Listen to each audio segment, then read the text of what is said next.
Japan के Hiroshima पहुंचे प्रधानमंत्री विद द विजुअल्स। राहुल, सीधे चलिए। गौरव,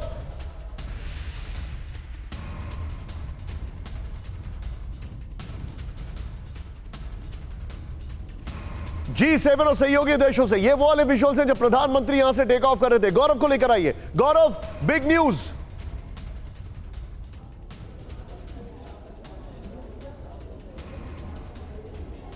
देखिए निशांत, मैं आपकी बात अब पूरी तरह से सुन नहीं पा रहा हूं क्योंकि सुरक्षा कारणों से थोड़ी सी यहां दिक्कत है थोड़ा सा। लेकिन यहां जो आप कह रहे हैं, प्रधानमंत्री का 8 बजे का पहुंचने का कार्यक्रम था जापानीज टाइम के हिसाब से, और वो बच चुके हैं। प्रधानमंत्री नरेंद्र मोदी पहुंच चुके हैं और जहां पर मैं हूं इसी होटल में प्रधानमंत्री को रुकना है। जरा कैमरा घुमा के बताइए वीरेंद्र, यहां पर इंडियन डायस्पोरा को आप देख सकते हैं जो प्रधानमंत्री के स्वागत के लिए यहां पर खड़े हुए हैं, और करीब 40 मिनट लगेंगे प्रधानमंत्री को यहां तक पहुंचने में, और उस 40 मिनट का बड़ी बेकरारी से इंतजार कर रहे हैं लोग यहां पर। रही बात ज़ेलेंस्की की, तो ज़ेलेंस्की से प्रधानमंत्री की मुलाकात से पहले मैं आपको बताऊं, ज़ेलेंस्की जब G7 में आएंगे तो उनके टॉप एजेंडे में क्या हो सकता है।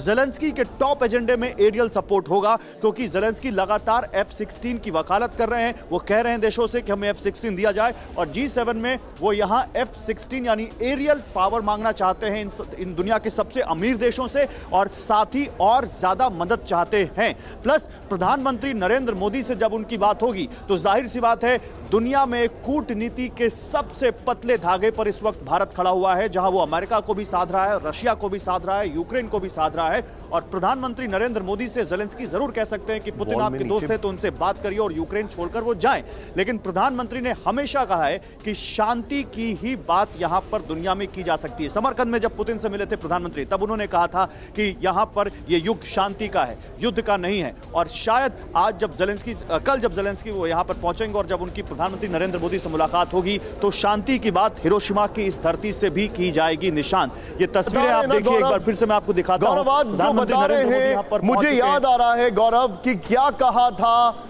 अभी एक इंटरव्यू में जापान के जो एम्बेसडर भारत में, उन्होंने कहा था हम समझ सकते हैं कि भारत किस लाइन पर चल रहा है और हम इसको अप्रिशिएट करते हैं। सीधे आइए गौरव, मैं आज हमारे जितने भी दर्शक हैं उनको एक बहुत बड़ी बात बता रहा हूं, सीधे प्ले ऑन करिए यहां पर और नीचे ब्रेकिंग और शॉर्ट्स रखिएगा, उसके बाद मैं अपने मेहमानों के पास जाऊंगा। सीधे आइए यहां पर बड़ी खबर, G7 में भारत पर सबकी नजर।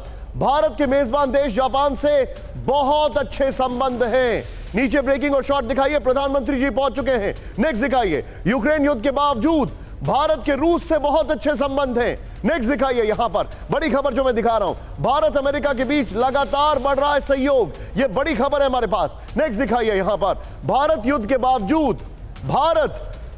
बावजूद अमेरिका रूस दोनों से तालमेल बनाने में कामयाब।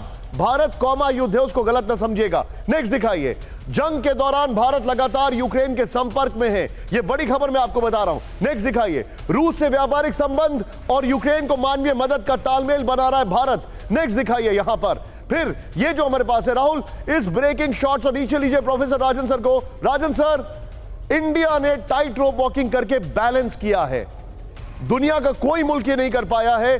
The credit must go to the prime minister. अब सवाल खड़ा ये होता है, G7 में क्या होगा? जी निशांत, मैं ये बता दूं कि अभी जो भारत की पॉलिसी है, खासकर विदेश नीति, बहुत ही स्मार्ट पॉलिसी है, जिसको कि अगर हमारे जयशंकर जी के शब्दों में बताओ, एक्सटर्नल अफेयर्स मिनिस्टर के शब्दों में बताओ, तो ये मल्टी अलाइनमेंट की पॉलिसी है, जिसमें कि हम अमेरिका से भी संबंध बना के रखते हैं और इसके साथ जो रूस के साथ संबंध है वह भी अच्छे संबंध हम बना के रखे हैं। तो ये बहुत ही इंपॉर्टेंट अचीवमेंट है इंडिया के लिए, और डेलिकेट डिप्लोमेसी में इस ढंग का टाइट रोप वॉकिंग बहुत ही मुश्किल होता है। इसके बाद आपने कहा जो दूसरा सवाल है कि G7 में हमारे वहां पे क्या एक्सपेक्टेशंस हैं, तो मैं बता दूं कि G7 में अभी चूंकि भारत जो एक ग्लोबल साउथ यानी कि वैश्विक दक्षिण के जो है उसके रिप्रेजेंटेटिव के रूप में जा रहा है, तो वहां पे एक्सपेक्ट करते हैं ये जो G7 जो कि जो अमीर देशों का जो ऑर्गेनाइजेशन है, वहां पे एक्सपेक्ट करते हैं कि सैंक्शन के इशू पे, रूस के इशू पे, एनर्जी के इशू पे भारत का सहयोग लिया जाए।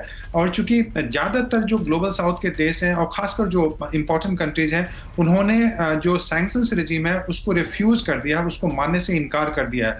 तो सैंक्शन का जो इशू है यूक्रेन को लेके, उस पे सर आप मेरे साथ बने रहिए,